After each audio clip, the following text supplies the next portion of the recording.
Get ready, folks. It looks like we're in for another round of debates on COVID mask mandates. This week, Ohio Senator J.D. Vance introduced a bill in the U.S. Senate that would put a stop to mask mandates on airplanes and in classrooms from kindergarten all the way up to college, but only for schools that take federal dollars. Now, this bill fully respects the freedom of private institutions to make their own decisions, but any institution that takes federal dollars could be barred from imposing mask mandates.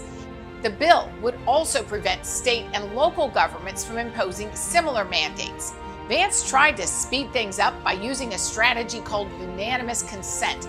This would allow lawmakers to pass a bill without a roll call vote. But surprise, surprise, one senator objected.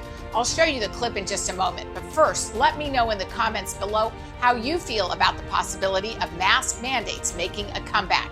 And don't forget to give this video a thumbs up, share it with your friends, and subscribe to Americans for Limited Government on YouTube and Rumble. Now let's dive in. And let's learn the lessons of the past couple of years.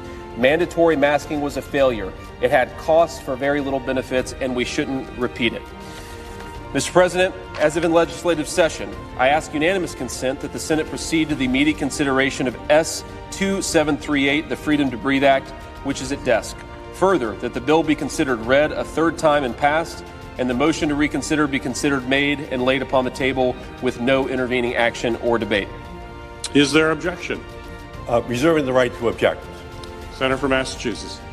This bill would undermine the ability of states, cities, and towns across this country to make decisions about what's best for their communities.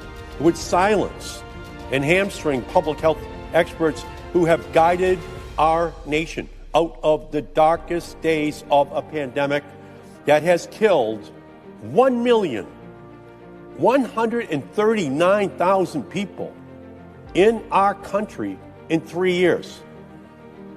Let me repeat that. This disease has killed 1,139,000 people already. And doctors, experts are saying that COVID is coming back. It's on the rise once again.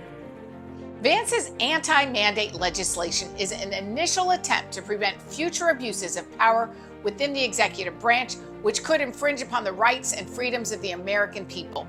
Over the past 2 years, Americans for Limited Government has sent millions of emails to Congress, to governors and state legislatures expressing opposition to mask mandates, vaccine mandates, and economic lockdowns, and school closures. These measures have had a devastating impact on the economy, on Americans, but especially our children. Senator Vance experienced the burdens of COVID mandates as a private citizen. Remember, he was only elected a year ago, and it is great to see him taking action to restore our freedom from the overreach of the federal government. Americans won't be fooled again.